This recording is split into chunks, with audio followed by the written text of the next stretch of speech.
18 मई साल 2017 को मध्य प्रदेश के गुना का रहने वाला 17 साल का हेमंत अपने पिता से 40,000 रुपए लेकर एक सेकंड हैंड बाइक लेने के लिए घर से निकला था।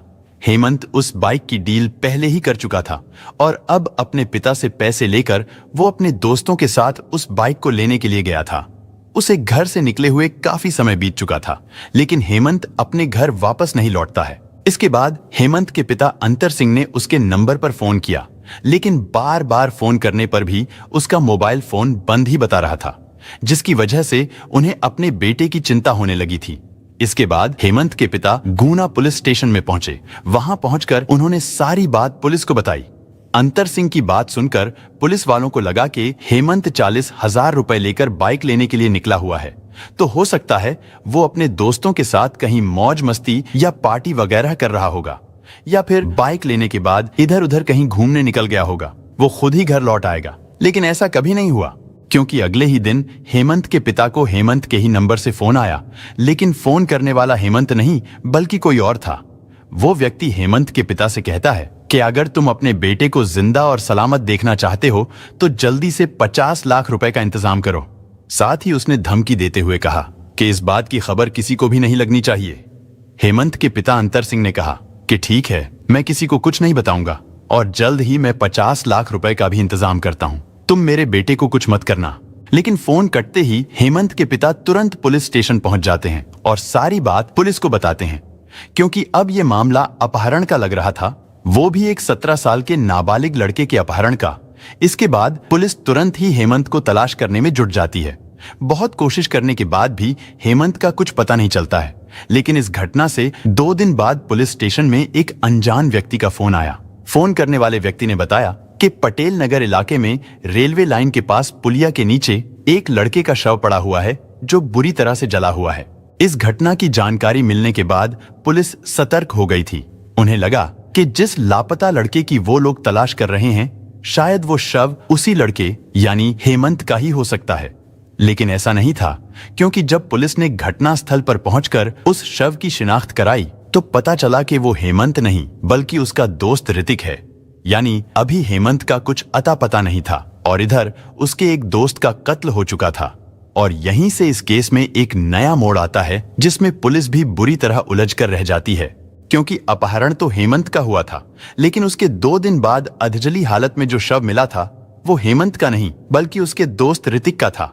पुलिस भी हैरान थी कि आखिर ये क्या मामला है और इसके पीछे का असल मास्टरमाइंड कौन है। लेकिन जब इस घटना का खुलासा होता है तो एक नहीं बल्कि 3 कत्ल का खुलासा होता है, जिसके बारे में सुनकर उस पूरे इलाके में रहने वाले लोगों के भी होश उड़ जाते हैं। दरअसल इस कहानी की शुरुआत होती है 5 नाबालिग दोस्तों से, जिनमें हेमंत, लोकेश, ऋतिक, संस्कार और हनी दुबे, ये 5 लड़के बहुत अच्छे दोस्त थे। वो सभी एक दूसरे की मदद करते और एक दूसरे का हर काम में साथ दिया करते थे। हालांकि हेमंत एक अच्छे खासे अमीर घराने से ताल्लुक रखता था। उसके पिता अंतर सिंह सिंचाई विभाग में नौकरी किया करते थे। लेकिन मामला तब बिगड़ना शुरू होता है जब हेमंत 40,000 रुपए लेकर घर से अपने दोस्तों के साथ बाइक लेने के लिए निकला, लेकिन फिर वो वापस नहीं आया था। जिसके बाद हेमंत के पिता थाने पहुंचे थे और फिर अगले दिन उसके पिता को 50 लाख रुपए फिरौती के लिए फोन आया था। पुलिस सबसे पहले उस नंबर की लोकेशन को ट्रेस करती है जिस नंबर से फिरौती की रकम मांगी गई थी।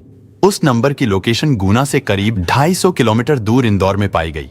पुलिस तुरंत इंदौर पहुंचती है, लेकिन वहां पहुंचकर भी पुलिस को कोई सफलता हाथ नहीं लगती, क्योंकि उस फोन की लोकेशन एक सुनसान इलाके की पाई गई थी, जहां आसपास जांच करने पर फोन करने वाले के बारे में कुछ भी पता नहीं चल रहा था।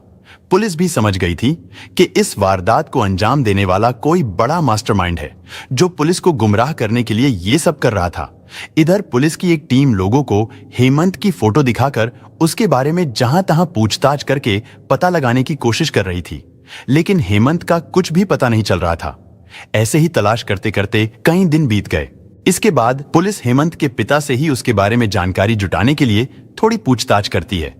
हेमंत के पिता अंतर सिंह ने भी पुलिस को बस इतना ही बताया कि 18 मई को आखिरी बार हेमंत अपने दोस्तों के साथ बाइक लेने गया था।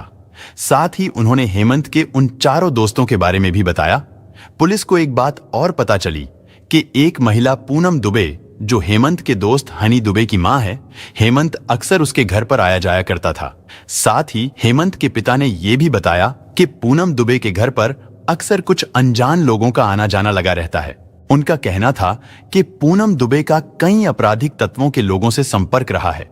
उसके घर पर अक्सर युवकों की टोली बैठकर शराब और सिगरेट पीते रहते हैं। पूनम दुबे एक मंदिर की जमीन पर कब्जा करने को लेकर भी चर्चाओं में रह चुकी थी, लेकिन वो इसमें कामयाब नहीं हो पाई थी। अंतर सिंह ने बताया कि मैं अपने बेटे हेमंत को अक्सर उसके घर जाने से मना करता था, लेकिन वो फिर भी उसके घर जाया करता था। इन सब बातों का पता चलते ही पहले तो पुलिस हेमंत के चारों दोस्तों को तलाश करना शुरू करती है और उनके बारे में जानकारी जुटाने की कोशिश करती है। इसी दौरान पुलिस को पता चलता है कि उन चारों दोस्तों में से 3 दोस्त तो अपने घरों पर मौजूद हैं, लेकिन उनका चौथा दोस्त ऋतिक अपने घर से लापता था।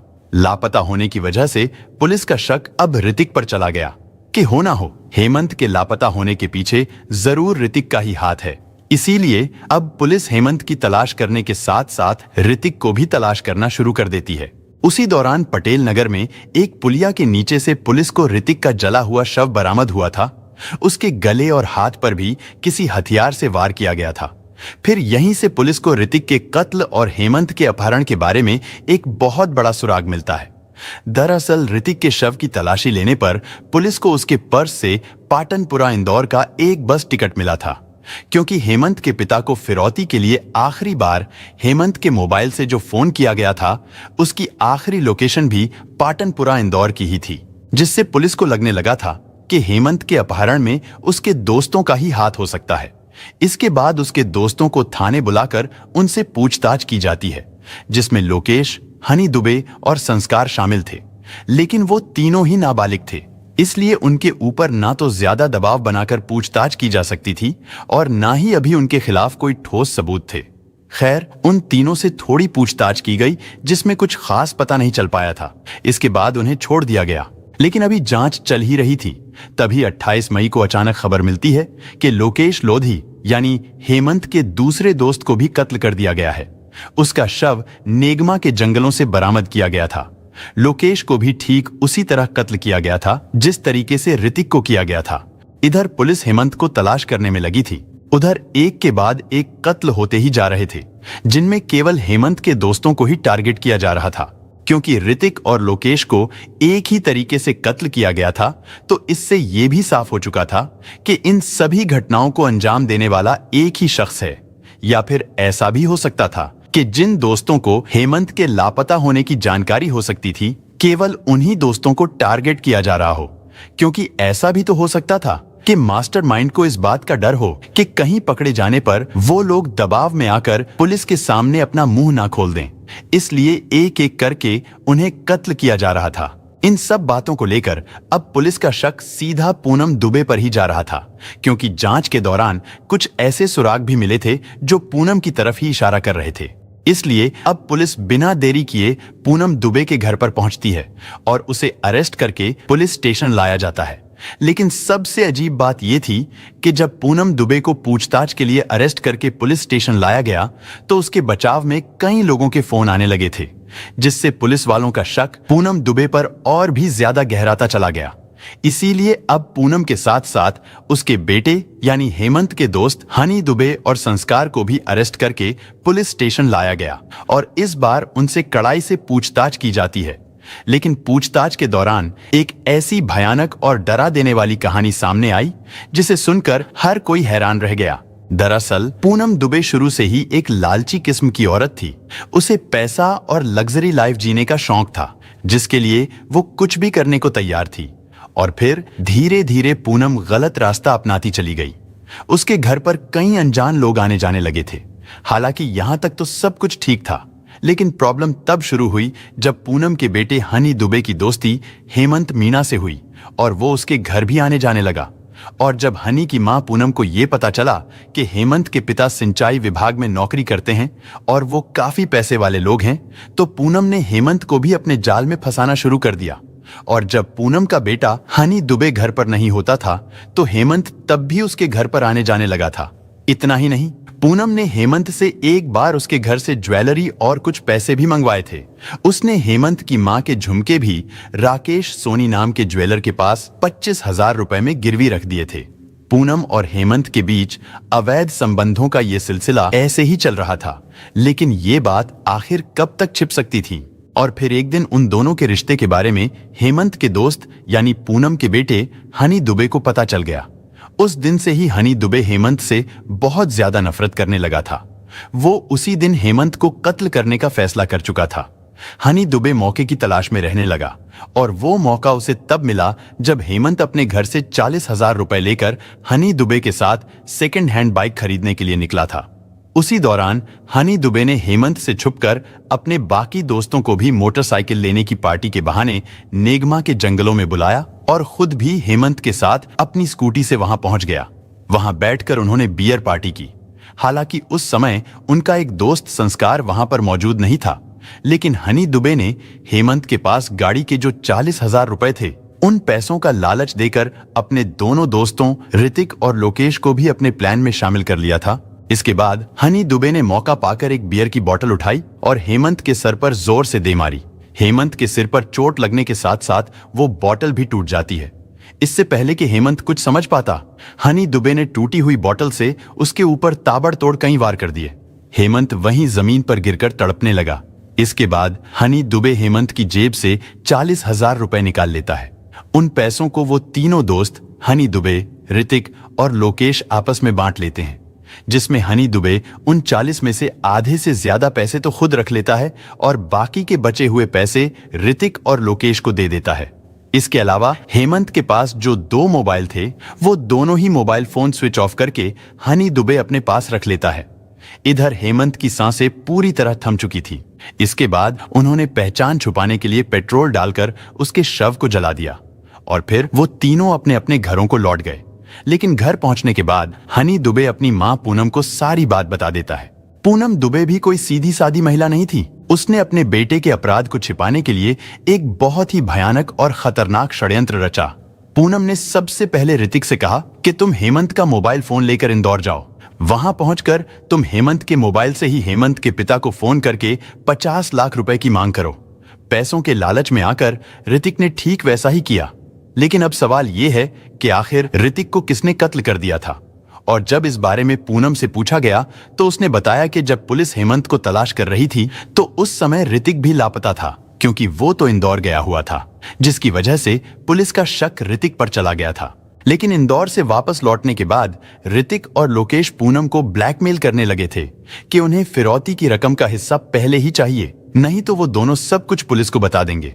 मगर जब ऋतिक और लोकेश हद से ज्यादा ब्लैकमेल करने लगे तो पूनम ने उन दोनों को भी रास्ते से हटाने का प्लान बनाया और फिर प्लान के अनुसार 25 मई को हनी दुबे और उसका दूसरा दोस्त संस्कार लोकेश को पैसे दिलाने के बहाने अपनी एक्टिवा से नेगमा की ओर ले गए।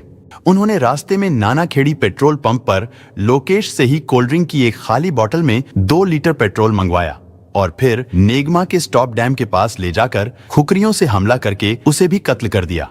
उन्होंने उसकी जेब से 3200 रुपए, आधार कार्ड और पर्स भी निकाल लिया। इसके बाद उन्होंने लोकेश के शव को पेट्रोल डालकर आग लगा दी। इसके बाद 26 मई को ऋतिक को भी पैसे देने के बहाने बुलाकर एक्टिवा से अपने साथ ले गए। उसे भी नानाखेड़ी पेट्रोल पंप पर भेजकर उसी से 2 लीटर पेट्रोल मंगाया और ऋतिक को साथ लेकर पटेल नगर पुलिया के नीचे पहुंच गए। इसके बाद हनी दुबे और संस्कार ने मिलकर एक चादर से ऋतिक का गला घोट दिया, साथ ही उसके सिर पर पत्थर मारकर ऋतिक को भी खत्म कर दिया और उसकी लाश पर भी पेट्रोल डालकर आग लगा दी। हालांकि हेमंत के परिजनों ने तो पहले ही पुलिस पर लापरवाही बरतने का आरोप लगाया था। पुलिस पर यह सवाल भी उठ रहे थे कि जब आरोपी पहले ही दिन से पुलिस की नजर में था तो फिर पुलिस सच क्यों नहीं उगलवा पाई थी, क्योंकि आरोपियों ने दूसरी बार पूछताछ के लिए लाए जाने के दौरान ही 2-2 कत्ल कर दिए थे। हालांकि ऋतिक और लोकेश से पहले वो लोग हेमंत को भी कत्ल कर चुके थे, यानी पुलिस की भूमिका इस पूरे मामले में संदिग्ध रही है। इधर पूनम दुबे ने पुलिस को एक और चौंकाने वाली बात बताई थी। उसका कहना था कि अगर वो दोनों माँ बेटे पकड़े नहीं जाते तो संस्कार को भी खत्म कर देते, क्योंकि अब संस्कार ही बचा था जो उन दोनों माँ बेटे की असलियत जानता था। खैर, इस घटना का खुलासा होने के बाद हनी दुबे और संस्कार की निशानदेही पर हेमंत और लोकेश के शवों को भी बरामद कर लिया जाता है। साथ ही पूनम दुबे, हनी दुबे और संस्कार के दिए गए बयान, सबूतों और गवाहों के आधार पर सेशन कोर्ट ने इस जघन्य अपराध को रेयरेस्ट ऑफ रेयर केस मानकर अपना फैसला सुनाया था, जिसमें कोर्ट ने पूनम दुबे, संस्कार और नाबालिग आरोपी हनी दुबे को भी आजीवन कारावास की सजा सुनाई गई। और ऐसा पहली बार हुआ था जब एक नाबालिग को उम्र कैद की सजा सुनाई गई थी। हनी दुबे को 3 दोस्तों को कत्ल करने और सबूत छिपाने के आरोप में दोषी पाया गया था।